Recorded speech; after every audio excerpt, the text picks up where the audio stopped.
So up there is a drawing I made recently, and a lot of my drawings up to this point have been very detailed, stiff, usually portraits. And recently I've wanted to shift more to drawing loosely and just getting my thoughts down onto the paper.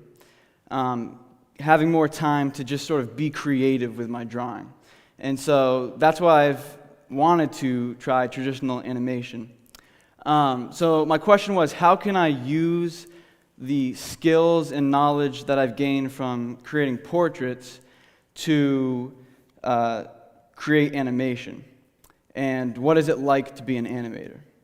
And traditional animation is essentially just hand-drawn images played in a series in played continuously to create a video. And the keywords there are hand-drawn for traditional animation.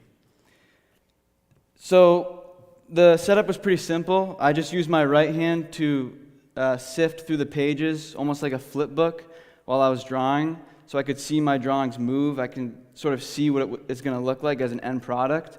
And then with my left hand, I drew with the paper on top. And with a copy of paper, I could sort of see through to the next paper, so if I wanted to trace, I could do that. So the process for making this is I use what was called pose to pose. So you take about 5 to 6 main poses for each scene, and these main poses are the most important action or the most important emotion. They're the key outlines to your animation. So once you create the main poses, and here's just 2 for example, you then create in-betweens, which are essentially just drawings that take you from one pose to another.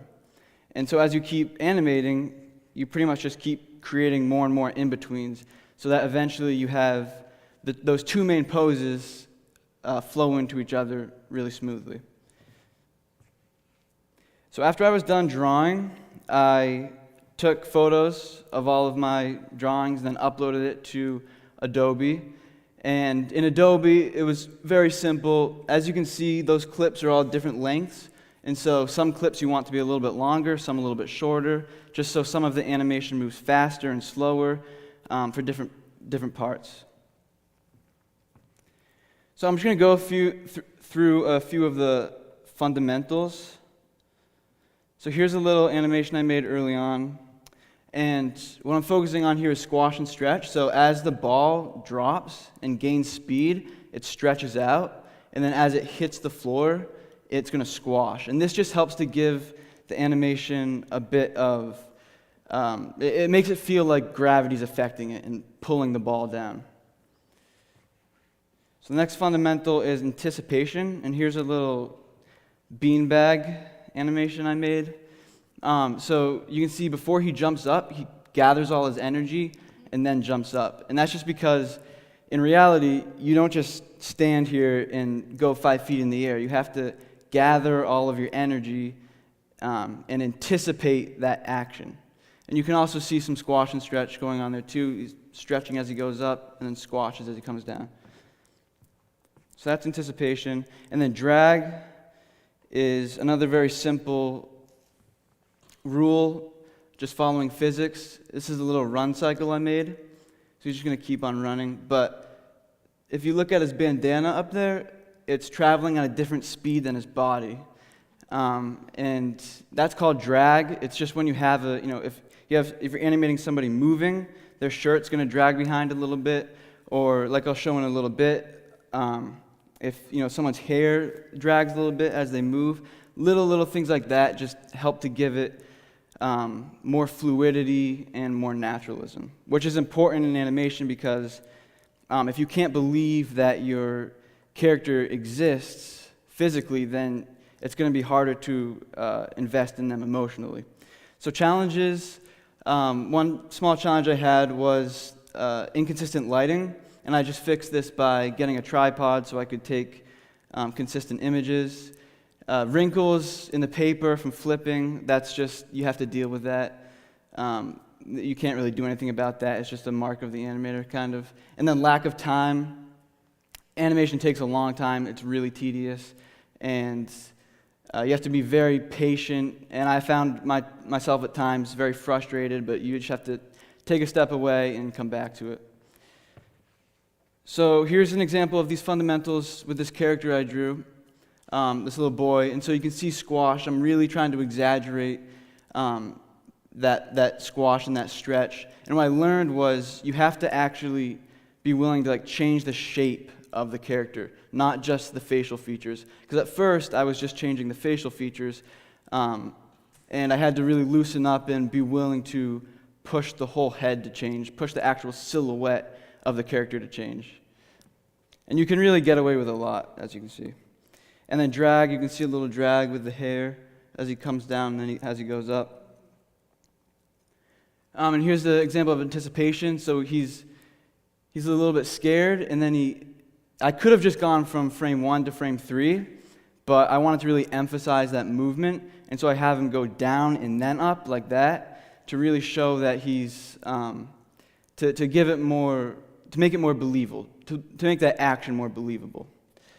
And I actually went a step further and made frame 1.5 here. So before he goes down, he goes up a little. So he goes up and then down and then is screaming. And that's anticipating the anticipation. So it's just another layer of that, slightly more subtle. But I'm just going to let this video play out.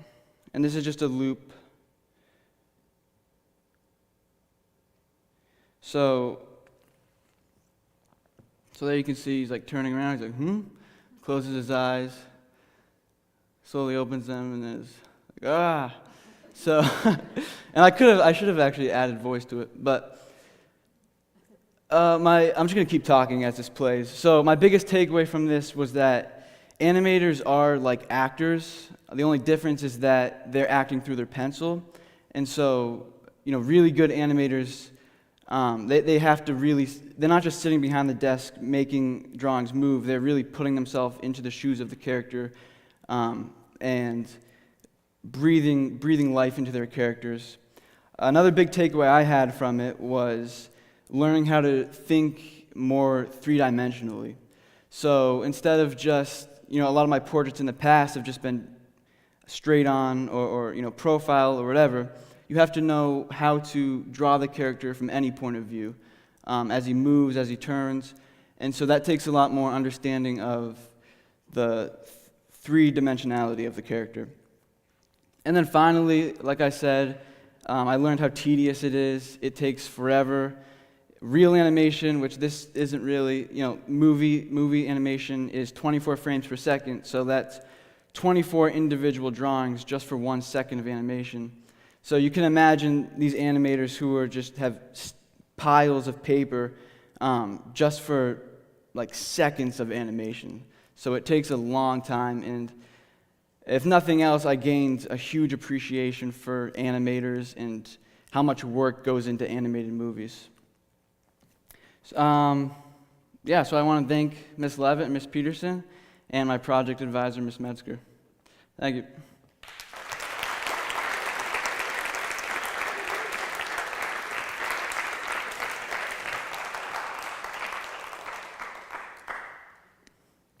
Any questions? Ms. Levitt. What gave you the idea to do this project? So she said, what gave me the idea to do this project? I think it started just by being inspired by animated movies, and I loved the hand-drawn aspect of them, even though they don't really make hand-drawn movies anymore. I loved that. I loved the style, and so I think that's what inspired me to do it. Yeah. I wonder if this, because I know very little of you, but I think of you as a studio artist and this sort of high-end artistic stuff. I wonder if this influenced your moving forward with art in any way. Yeah, definitely. Like I said, it allowed me to be much more loose when I'm drawing and not care as much about mistakes, which I've always been a bit of a perfectionist when drawing, and I think this definitely allowed me to free myself up a bit and let myself know that I can push it a little bit more than just what I see.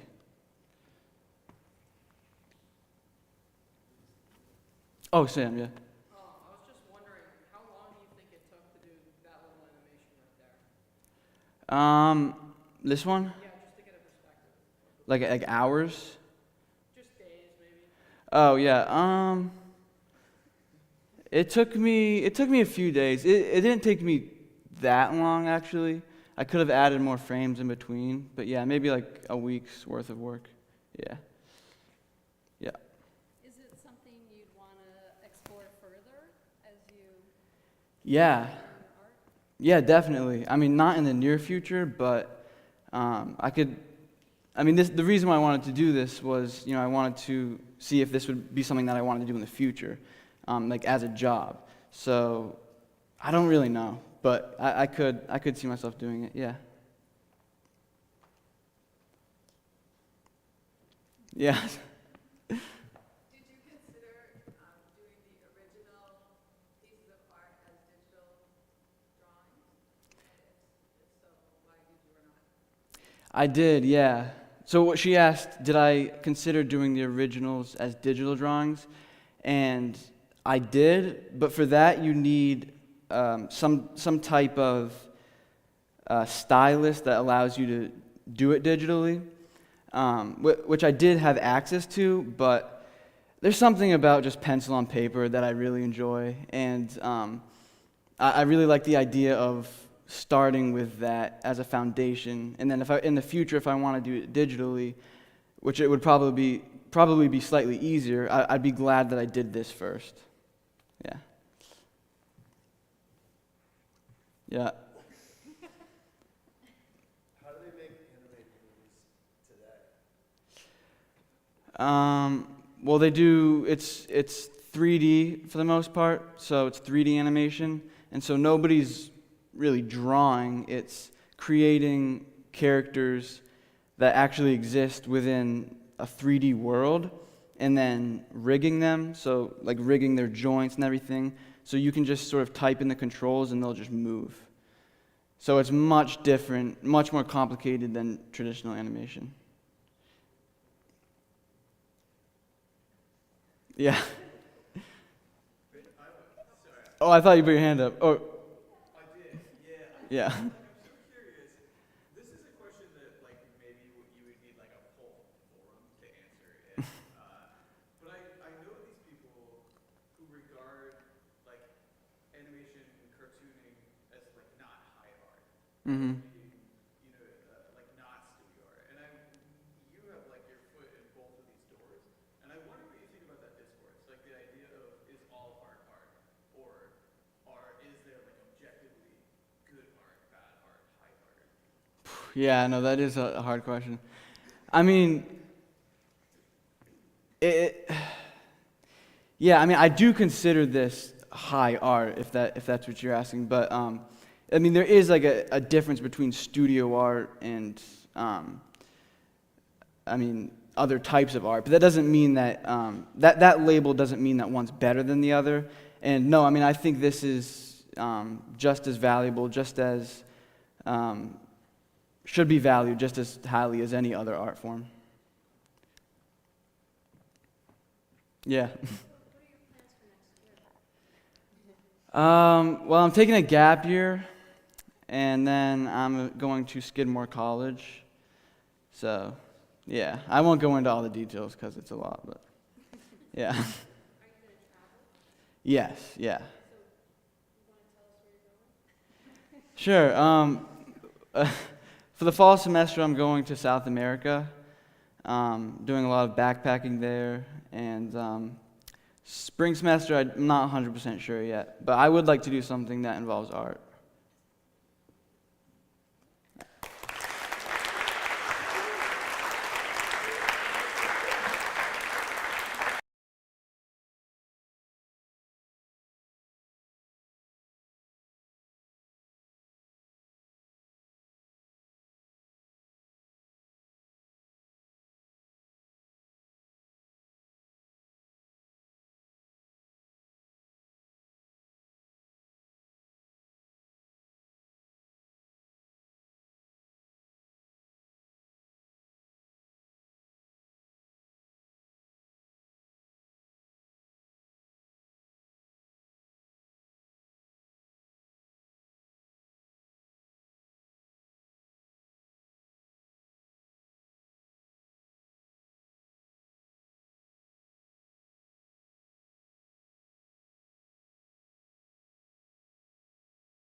remember, don't go too slow. Yeah, remember, flat. I can try and You- describe it. I'm pretty sure you talk about flat because you talk about the writing process. Yeah, see. Okay. Start the timer. Okay, hi everyone, I'm Sam Wansell, And I'm Thomas Baird. and our senior project is creating music from art.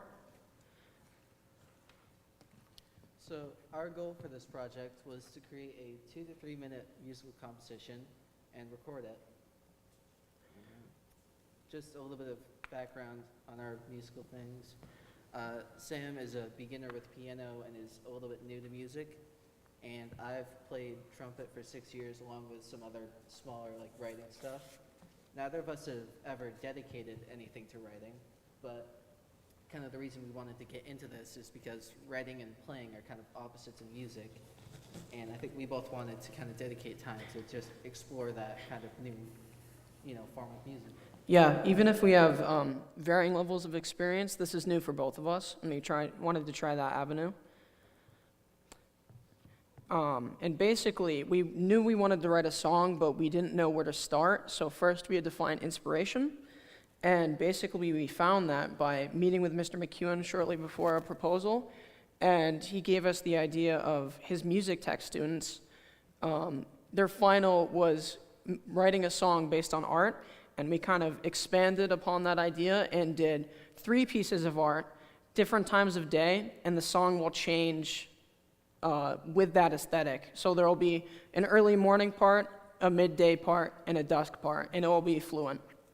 And basically, when we were looking for images, we immediately found New York, and we thought it was kind of fate since it's known as the capital of live music for the world.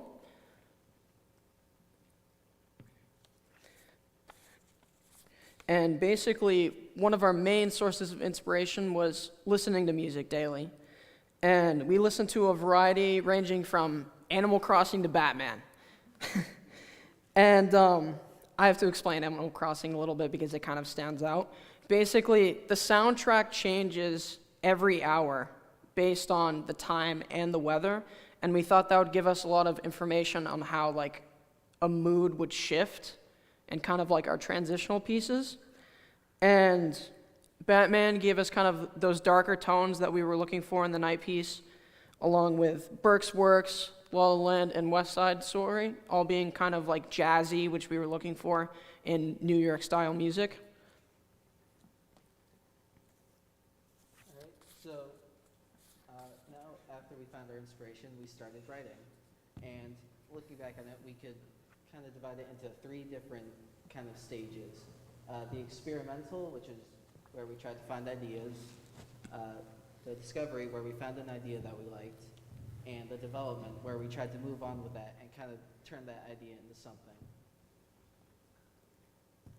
All right, so our first stage. This stage was mainly trying to find as many ideas as we can to try and build something. Most of them were like small sketches of like, simple rhythms, patterns, stuff like that, trying to find something we could build off of. And this process included a lot of scrapping. Most really didn't fit in with what we wanted, so we just ended up throwing out a lot of ideas. As a kind of example, or outside, a lot of our music writing, we had a few different ways to write. We wrote stuff down, tried to find chords, rhythms again. And our main setup was we just laid every single kind of musical tool we had. We had a keyboard, piano books, sheet music, my trumpet, stuff like that, trying to have as many ways to find an idea as we could. This is just an example of one of our first musical sketches. We were writing for our first night part, or early morning, and this didn't really fit in with it, so we ended up scrapping it before we moved on. But it would fit more in with different parts, and here it is.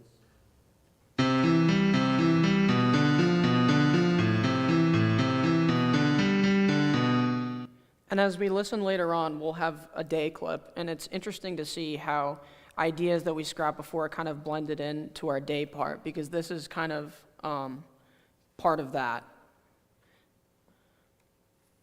All right, so next was the discovery stage. This is where this happened multiple times throughout the project, because it was basically whenever we found an idea we liked, like whether it be like a melody or an extra part. And right up here we have the three kind of main melodies we found for each of the parts that we liked. All of them are just first drafts, and they got changed a lot throughout the process, but yeah. And this is the first one we wrote, which was for the early morning part, which was on the third day, which kind of surprised us because the other two came in like the second and third week, so we didn't really know how the writing process would go on from that. But yeah, we just wanted to show you what our first draft of it kind of sounded like to give an idea.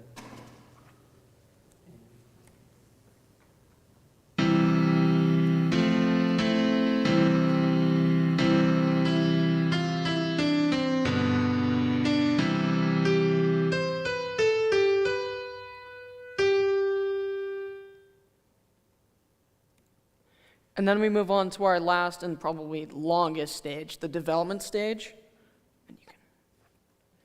And this was probably the longest because this was the editing process, kind of lengthening, editing, and or completely changing it. And whatever our first draft was, it was most likely changed in some way at some point or another. And this is an example. So we just played our first draft of the night part. That is on the top, and on the bottom, that is our final draft. And basically, as you can see, we removed some of the larger chords from the bottom because it felt like they took away from the melody. But we kept the main idea from the melody because it kind of went with that night part where it was calm and quiet. And this may look like a small change on paper, but once you listen to it, there is a fairly big difference.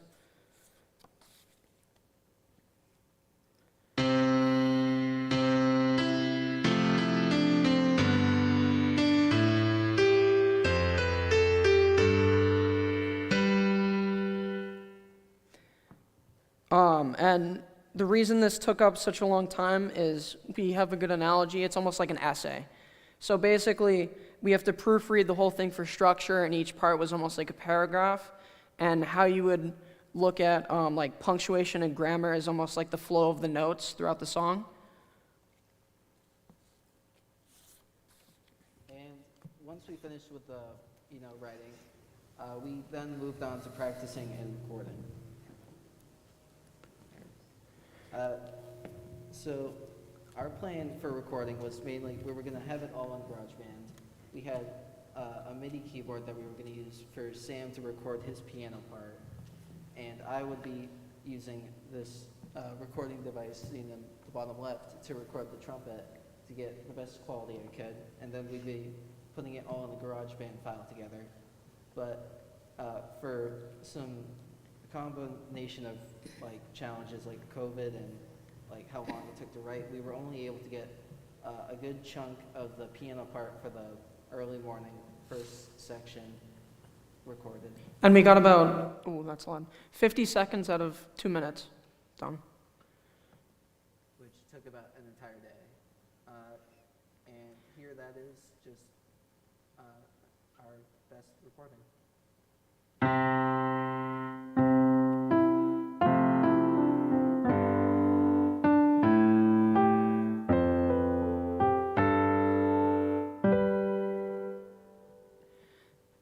And as we said before, the day part we weren't able to record, but we use flat.io, which is basically the Google Docs of writing. You can share it with each other, and it's stored in the cloud. And when you put a note in, it plays it. So we were able to get audio clips of the day part despite not being able to record it in time.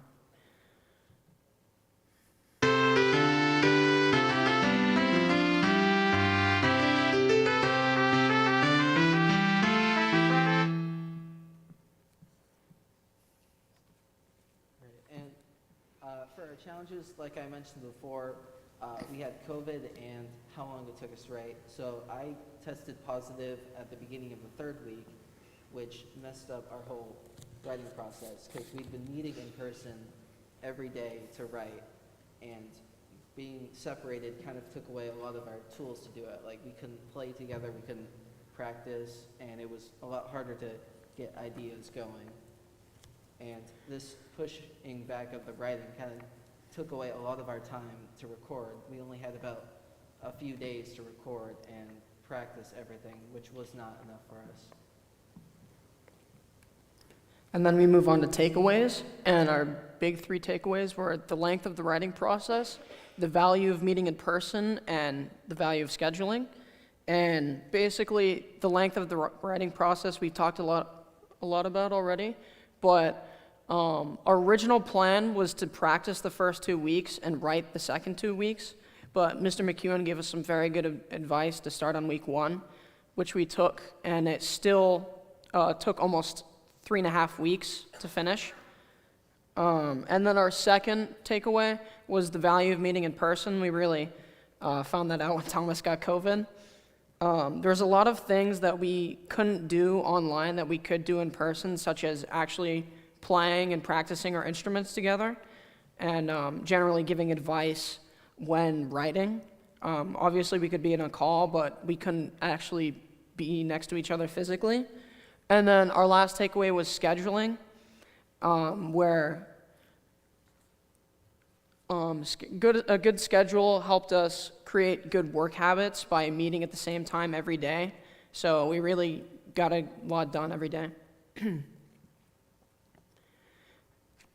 would like to thank Ms. Peterson and Ms. Levitt for hosting senior projects, Mr. McEwen for sticking with us as our faculty advisor, Mr. Minifield for teaching me intro to piano and giving me the skills I need to do this project, and their parents.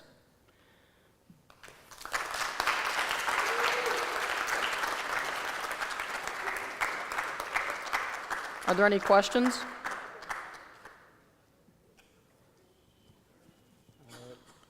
Yeah, Mr. A? Yeah, art, a lot of emotions and stuff, right? From the paintings to the music.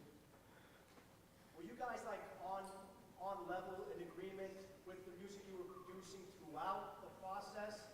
Or did you kind of see an art piece and have an emotion that was different from your partners? And if so, how did you deal with it?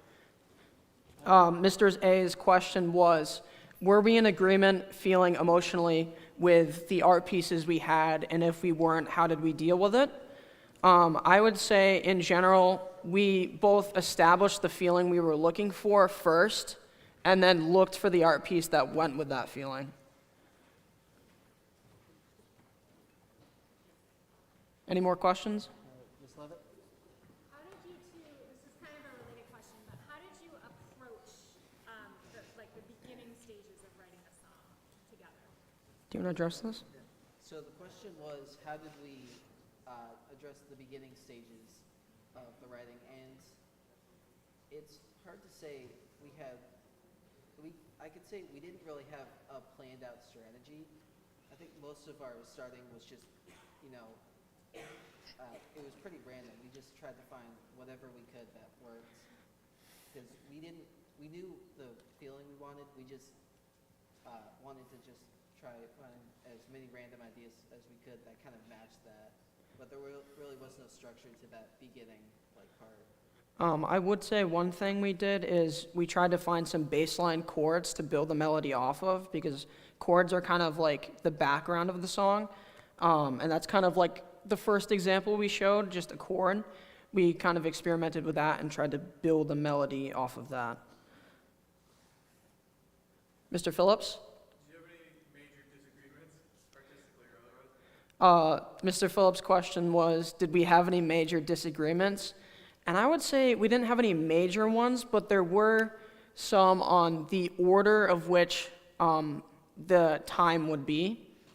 I think Thomas wanted it to start out in the day.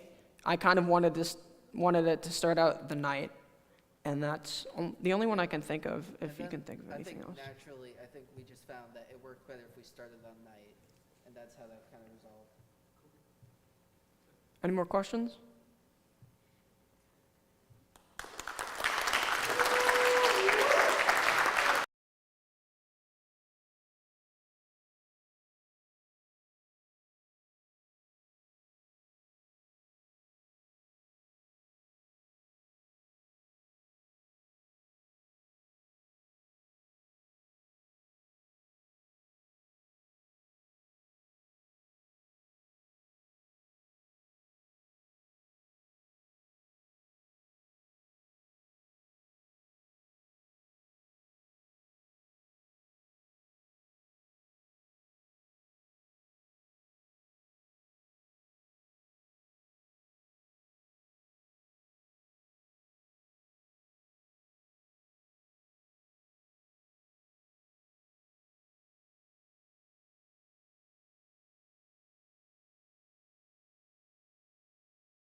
flip it.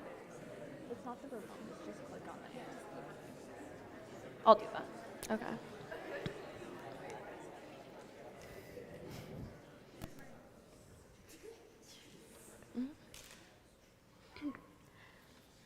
Hi, I'm Emmy, And I'm Katie. and this was our senior project, cross-country course cleanup.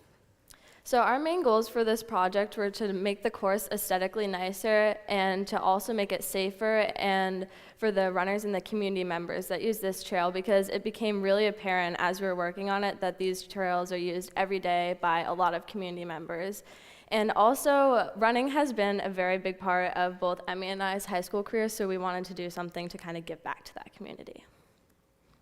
So we kind of broke our process down into a 6-step process. So first what we did is we went to the course and we assessed everything that needed to be done and created an order which we thought it should be done in. So we started with raking, and then we moved on to root removal, and then we had to kind of drop everything that we were doing and rebuild the bridge, because we saw this bridge when we were assessing and we're like, oh, this looks a little bit rotten. And after talking to Mr. Greer and Burke, they're like, yeah, you should probably rebuild that bridge. So we dropped everything we were doing and focused all of our energy into building this bridge. So first we removed the rotten planks, and then we cleaned the bridge, and then we built the new layer. So the first step was our assessment. So this is a map of the cross-country course that we use to mark all of our problem areas, and we wanted to just figure out where we needed to rake, which ended up being the whole course, and then the immediate problem areas that we could see without raking. And then this, while we were walking around, this is when we saw the bridge, and we kind of put that in the back of our minds, like, oh, maybe this is something we can work on if we end up having time. And then we also just saw where the roots were sticking up, and then if there were any mud patches. So after our assessment, we decided that raking would be the best step to go. Yeah, like Emmy said, we chose to do raking first because initially the main things we wanted to work on were root removal and evening out the trail, making sure there's nothing that you could like trip on.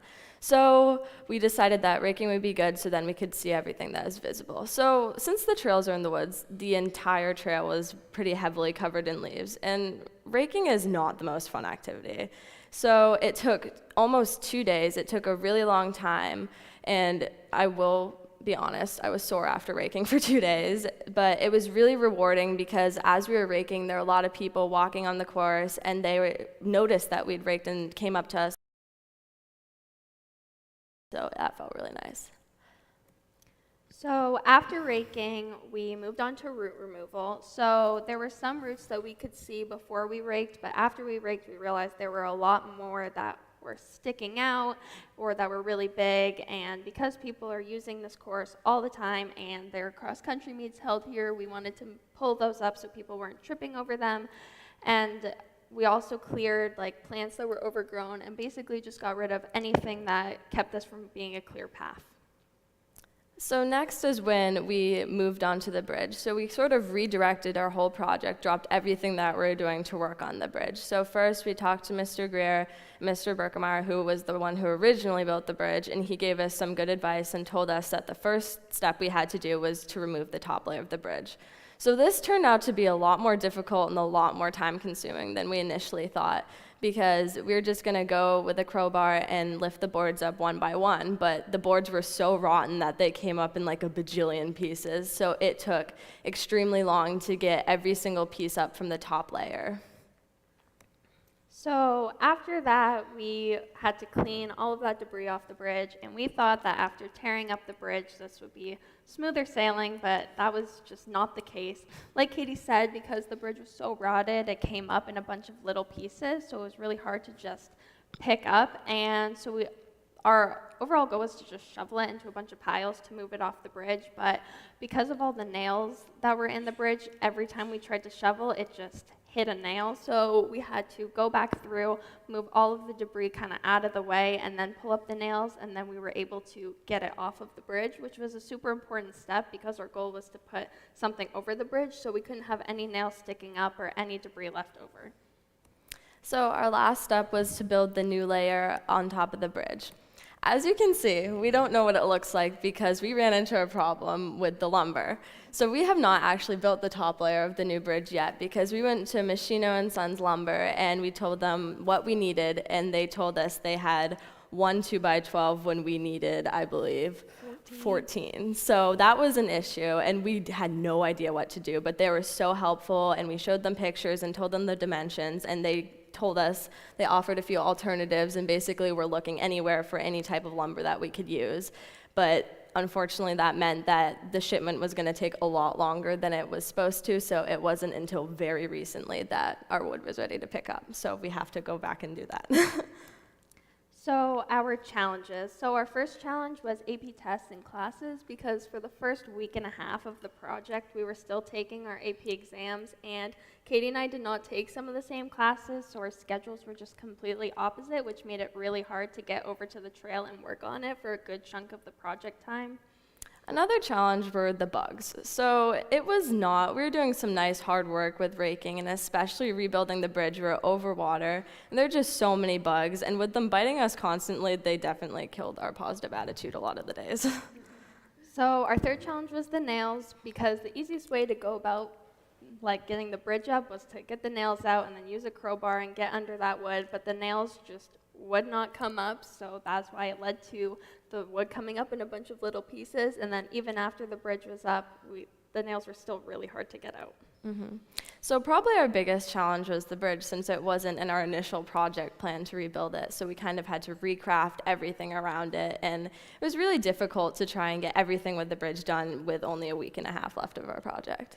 And then our last challenge was, of course, the supply. Because our wood didn't come in time, we weren't able to build the bridge before our presentation, and so after, we're going to still go back and finish building. So some of the key takeaways, a big one was communication, because not only did Emmy and I have to communicate with each other about when we were going to the course and what we were planning on doing, but we also had to communicate with our advisor and Mr. Berkemeyer to help us build the bridge. But probably the biggest thing was communicating with Machinos and their workers there. They were all so nice, and it was hard because we didn't exactly know what we were doing building a bridge, so they were so nice, and we were able to communicate with them, and they helped us. Our next takeaway was manual labor and just realizing how hard some things are, like raking, which took us hours, and then pulling up the roots, and then, of course, tearing up a whole bridge. We just realized how hard all of that really was. So we also learned some basic carpentry skills from tearing apart the bridge, and we will from building it, which is really nice. And we also learned that the crowbar is by far the best tool. And then our last and probably our most important takeaway was the community, because not only is this our home cross-country course, but people walk on it every single day, and throughout the course of working on our project, we ran into a lot of people who are just running and walking their dogs on it, who were just super appreciative of all the hard work that we were doing and the things we were doing to make the course better, so that made us feel really good. Our thank yous. So our first thank you is to Mr. Greer, who was our project advisor and helped us guide our way through the whole entire project. We'd also like to thank Mr. Berkemeyer, who gave us advice on how to build the bridge and to also let 2 teenage girls tear apart the bridge that he'd built. And then Machinos, who helped us figure out the lumber that we needed for the bridge, because we really didn't know what we were talking about, and just helping us order it, and so they were really patient with us while trying to figure all of it out. Our parents for letting us borrow all their tools, and also for paying for Emmy's gas money. Freeport High School for letting us do senior projects. And Miss Peterson and Miss Levitt for being so good at making this all possible. Any questions?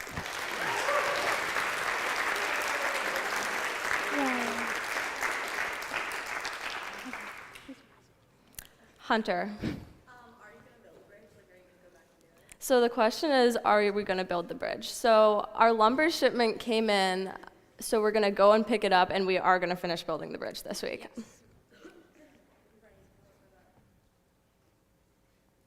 Ms. Levitt? Have you run on the trails since you cleaned them up, and do you notice a difference? So the question was, have we run on the trails since we've cleaned it up, and do we notice a difference? So I haven't run on the trails, but I have gone on a few walks on the trails, and it's a big difference because especially raking was probably the biggest difference, because especially where the leaves were, it's just a lot more pleasant to walk on and a lot nicer, and it just is visually nicer too. Yeah, and in terms of the community, like as they were walking on it while we were working on it, they definitely noticed a difference. So Piper? Would you say that Hedgehog Mountain are the best walking trails in Freeport, or do you think that there's other walking trails that you would find optimal? So the question was, do you think that Hedgehog Mountain has the best walking trails in Freeport? So Hedgehog Mountain is actually right next to these trails, and I would say these trails are definitely better than Hedgehog Mountain. Hedgehog Mountains are very cluttered, and now ours are clean.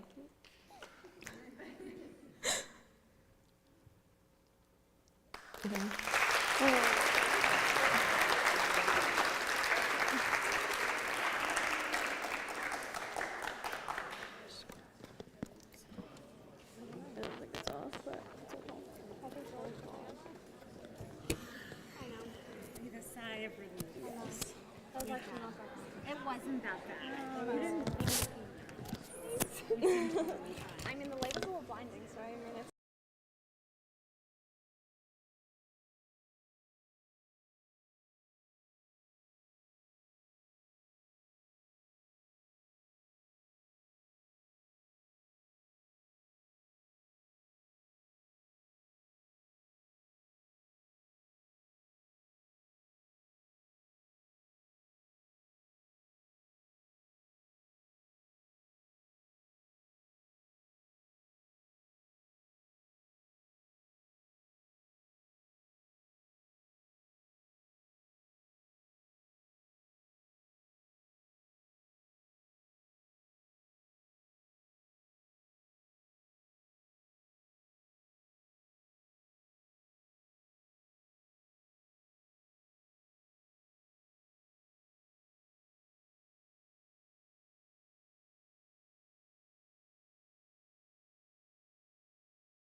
I'm not very loud. Put cell phones Is there a song? away and take your feet off the chairs, please. Thank you.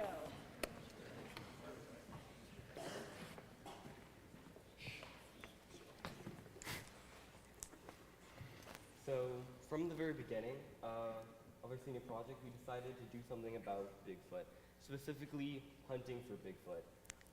This is even before we came with an idea for anything about our senior project.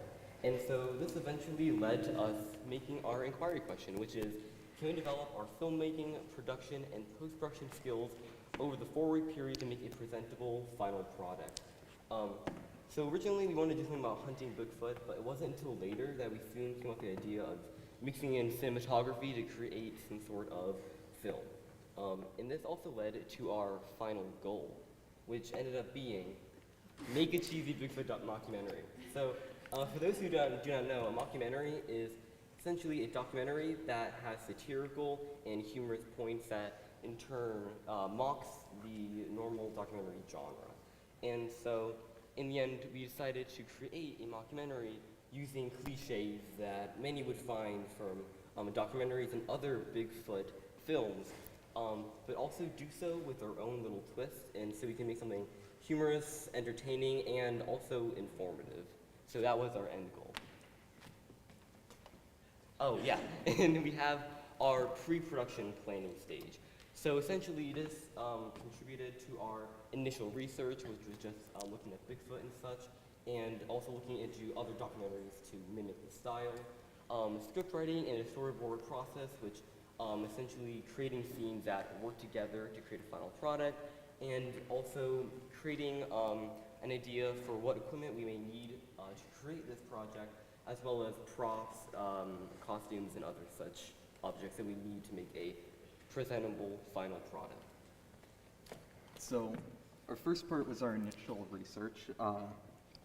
First, we looked at some other videos of Bigfoot, real Bigfoot sightings, and other documentaries as well to kind of get a good idea of what we want to aim for. Our next step, we really want to visit the Cryptozoology Museum in Portland. It turns out that the one day we went there, they were unexpectedly closed. This would kind of be like a reoccurring trend of just minor inconveniences throughout the project. And also, one of our major research sources was the Bigfoot Field Researchers Organization, which is a real organization. They have a great website, lots of info. You can post your own sightings if you have any. So, next, our script writing process. Mainly, we decided not to go with a fully solid script. We kind of realized that we acted better with a bit of improv, so we did more of like a general storyboard of what we want to do. We tried to incorporate what we could from our research for any real locations we want to use or anything like that, and overall just got a big outline of like every scene and generally what we want to happen in the scene, so when we actually got to filming, we could then improv it from there. Then as for equipment and planning, we had a lot of trouble with getting a good recording device. First, we were gonna get a GoPro from the place where my dad works. Unfortunately, one of his coworkers lost it. Thank you, Jason. So then we went on to an iPad, but it had like potato quality. So our final solution was just using our phones, which it worked well enough. We also got some real medical supplies, like a heart rate monitor, because we're gonna have a scene with a Geo in a coma after a Bigfoot attack. Unfortunately, that got messed up later down the line, so those had to be returned. And also we got some miscellaneous stuff throughout, like, maps and different Bigfoot merch, all of that good stuff. So, overall, there was a tiny problem. Everything was going, and there was minor inconveniences here and there, but a tiny problem. Once we were done script writing, we were ready to record. And that being COVID. COVID is a pretty big pain, as we know from the last few years, and this is actually Isaac's test at the beginning of the third week, where we began, where we were ready to record. So this threw kind of a humongous wrench in our plans because we realized he's out for a week. And it was like 3 days later that Gio came down with COVID, and we realized, well, we're screwed. How are we going to get this done, right? But we figured out a way to get around this. And here are some skills that really helped us, and it was mainly this problem solving. And that being, when COVID hit 2 years ago, we were on Zoom. It was a pain, right? But really, this kind of taught us, like, when Gio and Isaac are out, we figured out, okay, how are we going to make this work? How are we going to make our documentary work? Public speaking and creative writing, those helped a ton. Thank you, Ms. Blyer. And our scheduling, which, albeit, was a little scuffed with COVID, but we ended up getting it to work. Now, we decided to make, instead of a documentary, as we missed an entire week of possible recording, we decided we'll make a trailer instead. That way we can show it with you guys today. So here are some skills that we learned while making this trailer. We learned how to properly direct and film specific scenes. We didn't really know how to record before this. It was kind of a big task. We became our own directors. COVID sucks. But it allowed us to still create a product that we were really proud of. And even though we couldn't get exactly what we wanted, this trailer, we're really happy with it. Editing and sound design, we did a lot of that. That was probably the bulk of our project. It was a lot. We thought filming would be the toughest part, but once you started adding in every little sound, every little proper edit, it just became hours and hours of work. And most importantly, Bigfoot's tough to find. You'll see that. Now, we'll give you the Bigfoot trailer.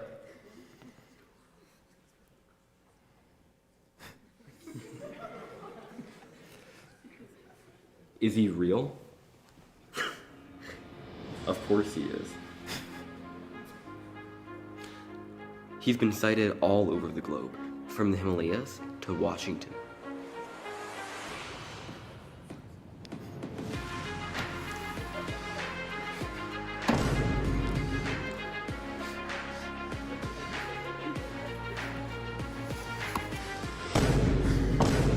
Going after him unprepared? That's a death sentence.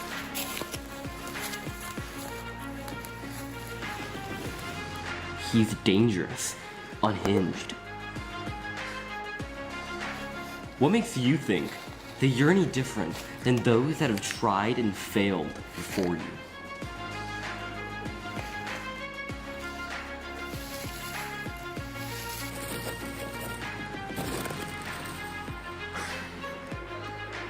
You're in over your heads.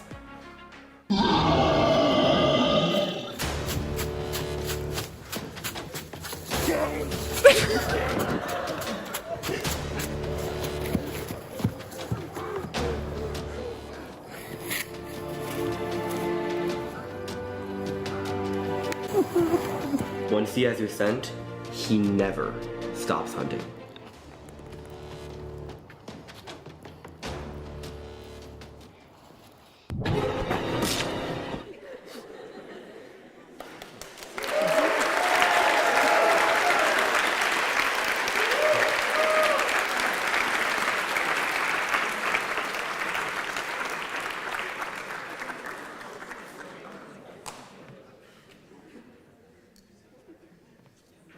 How do we fix it?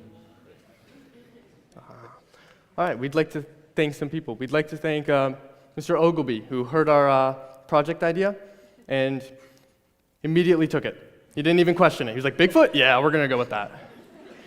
Ms. Blyer, because all of the script writing, everything that we, all of our public speaking, especially up here now, certainly helped a ton. Obviously, Ms. Levitt, Ms. Peterson, Ms. Galko for this opportunity to allow us to do a project like this. I'd like to thank our parents. Pretty obvious why. And I'd like to thank Freeport High School for allowing this opportunity and these 4 years. And most importantly, Bigfoot for allowing this project to actually be real. Thank you.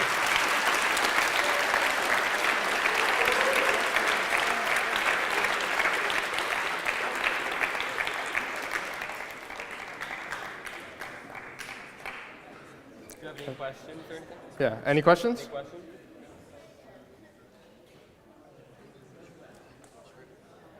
Ms. Flash? Do you plan Oh. now that you've shared the trailer and we all want to see a movie? Do you plan to make a movie? I believe the release date said 2032. So this was just a sneak peek. You'll get it in 10 years. Yes. Oh, the hunt never ends. Why did you choose this particular topic? I think it was just something that we all found really intriguing, especially because like Bigfoot's such a big name thing, like everyone hunting him for him. So why don't we do something similar? You know, put our own twist on it. That's what I think really drove the project. So Peyton. You guys seem to like sharpen your hunting skills. What's like the next thing you're gonna hunt for? Oh, we might do Nessie, but I'm not sure. You might see another trailer it's coming out soon. yes, Sophie. How long did it take you to build that bonfire?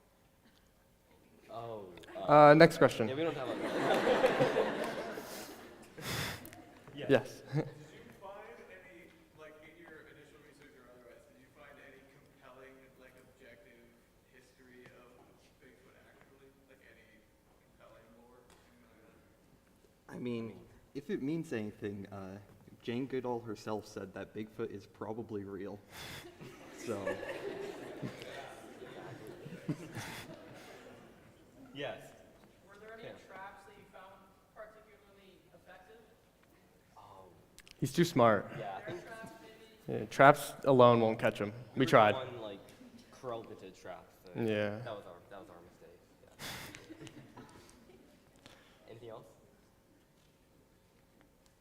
Yeah. Yes. Is Bigfoot getting any royalties from your production, or?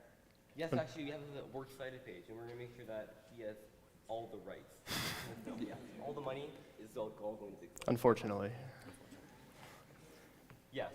Can you give us a mating call real quick? Absolutely not. Next.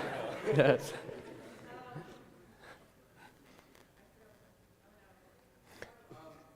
When will you estimate that you'll find Bigfoot? When will you find him? Oh, we found him all right. Yeah, it's already in the movie, but Yeah. we just got to put it all together, you know. I think he found us. He did. Yeah, it's according to this trailer.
Hi, I'm Aaron Stevens. Thanks so much for coming to my senior project, and I'm going to take you through how I made an album in just under a month. So, to start off with a little bit of background, I've been producing music since the age of 9, and with that came my first commercial release when I was just 12 years old. So, clearly, this isn't my first time doing music, and as some of you might recognize in this beautiful picture of me right here in 7th grade, that was my first time DJing for a social at Freeport Middle School, which would lead to me DJing in many other places, and long story short, I've come a long way since then. So, my inquiry question is, what does it take to write, compose, mix, master, and finish an album in only 1 month? Because clearly, as I said before, this isn't my first time making music. I've been doing it for almost 10 years now, so I needed to challenge myself a little bit when I wanted to incorporate something I'm clearly really passionate about into my senior project. So, let's start off with tools, or tool, kind of. This is my one tool. It's called Ableton Live. It's what allows me to record, mix, play, basically do everything I need to put my project together, write my song, make it sound good and everything like that, and to make a long story short, it's basically a $1,000 version of GarageBand.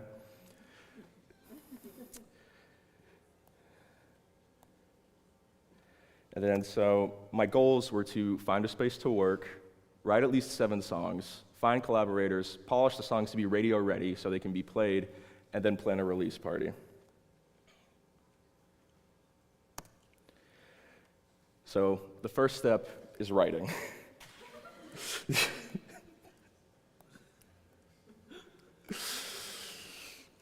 This is probably the most difficult part because I'm basically starting from scratch. I need to know, like, am I gonna have a theme for what I'm writing?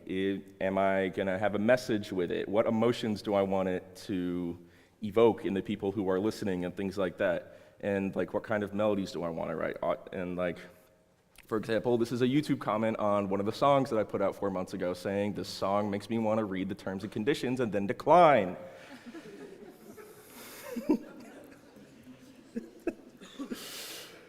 All right.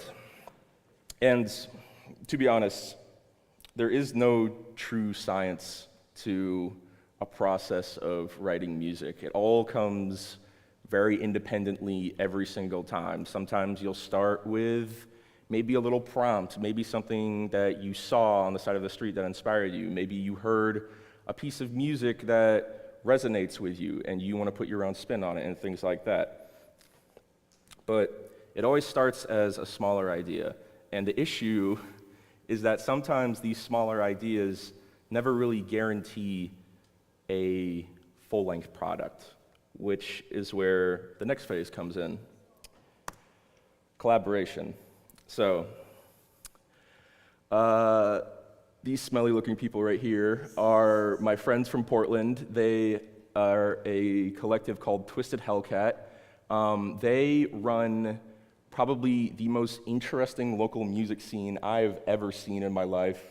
Because one day we can go from having a jazz event to some kind of weird subgenre of like death metal, and I get really confused. Sometimes in the same night, which kind of scares me.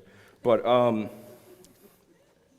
it always helps to have people behind you, as well as this handsome gentleman on the right, Fox Stevenson, who is an internationally famous touring DJ with over 200 million streams on Spotify alone. I started working with him right around 4 years ago when I first started coming into my own a little bit and being more passionate about solo work and things like that. And I was really lucky that he picked up on me because I had been listening to him for years at that point, and now we've released at least 5 songs together, which have amassed at least like 50 million views on the internet, compiled somehow. But anyway, this is always helpful because someone can take this little idea that you have and then kind of like just twist it in a way that you never could have imagined and add a new spin to it, which can then help you kind of, I guess, rethink the way you're making your song and breathe new life into it and things like that. And as an example, if it'll load, when we started on this particular song, which is on the album, we started with this little loop right here.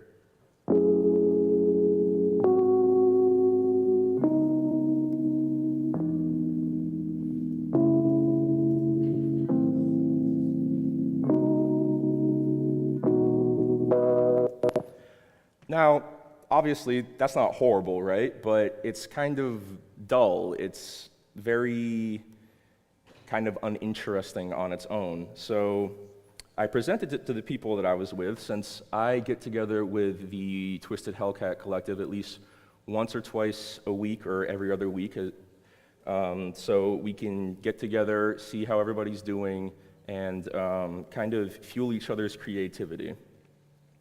So I presented them with this idea as like, I really like this chord structure that I've come up with, but I just don't know where to take it.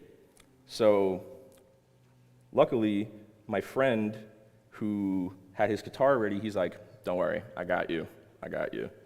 And he took out his guitar and he started recording himself and playing this little loop, and then he chopped it up and reversed it and manipulated it in many ways into something like this.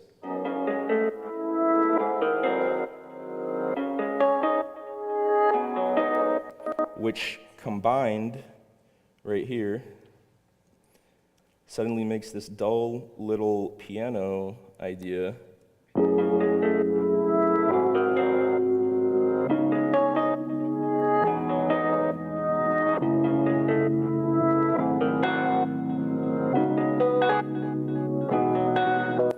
so much more than it was before.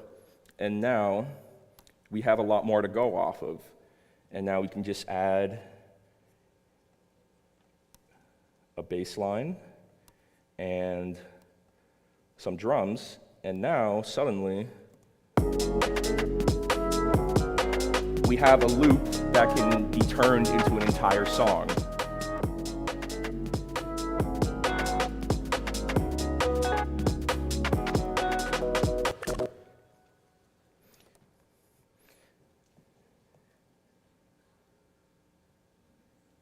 Sorry, I have something in my notes that's completely different from what I wrote here.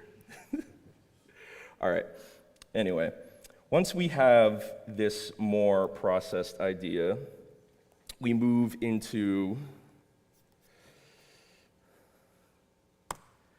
the production phase, which is probably the second most mentally taxing thing I've ever done, because it comes to a lot to find the right sounds or design the right sounds at the same time, figure out how to layer them right, arrange the song properly, and how you want to do it. Like, for example, with sound design and selection, like for this bass line right here,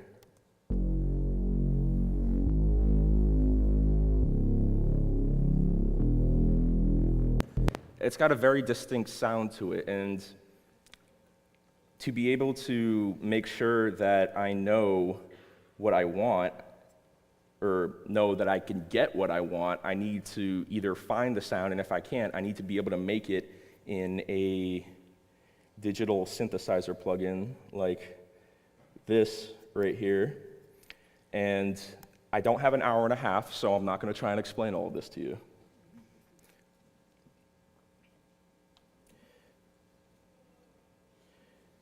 Yeah, I can't really use any bass sound I think of because obviously each has its own very distinct sound, and I need to know what I want and what goes with the vibe of something else. Because, for example, if I just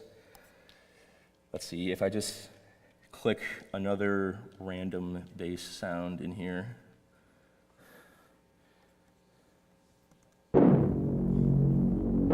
it's completely different, but it's still labeled as a bass sound, and it's not going to fit as well. Like if it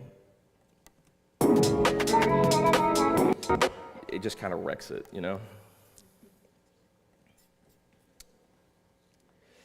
And then the last part of the production process is basically just renditioning, which is just picking which versions of the song you like, because I can confidently say when you look at an album of music and there's maybe like 10 songs on there, I can confidently say there was probably at least like 80 versions of each song on there. And as you can see, out of total ideas, I had 354 for this entire thing, and it was pretty difficult to figure out which ones that I wanted.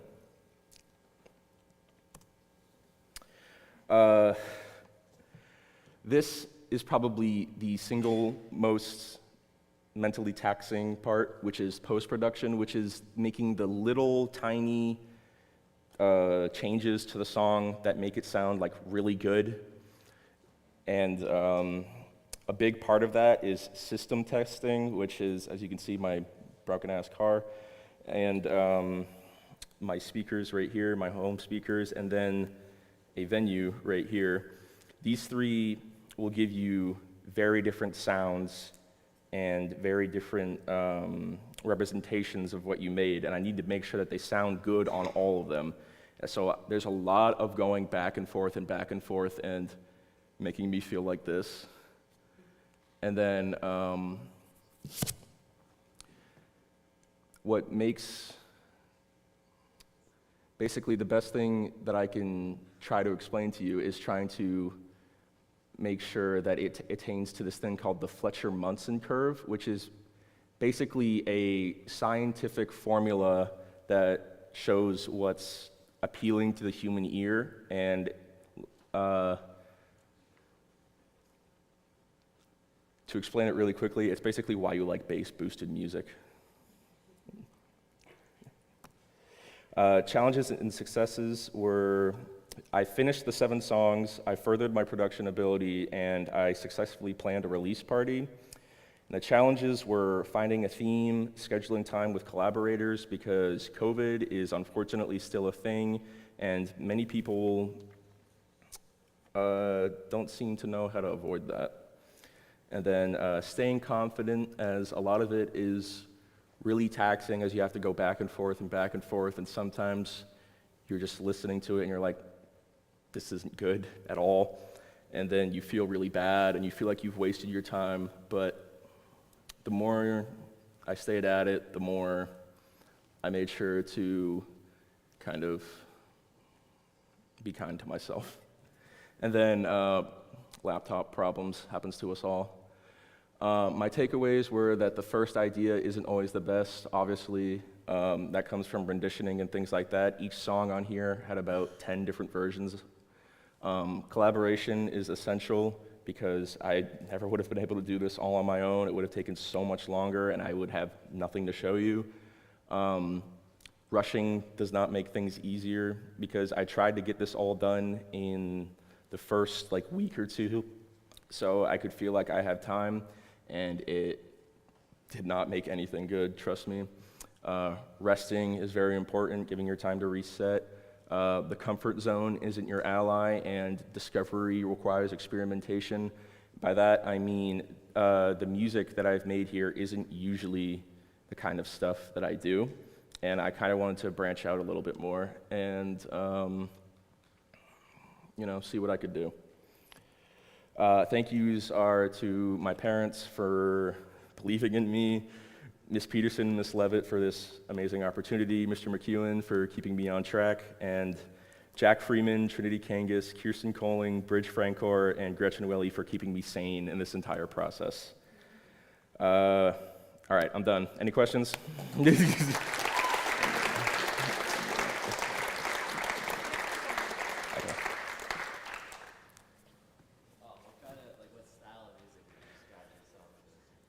The question was, what style of music would I describe this as?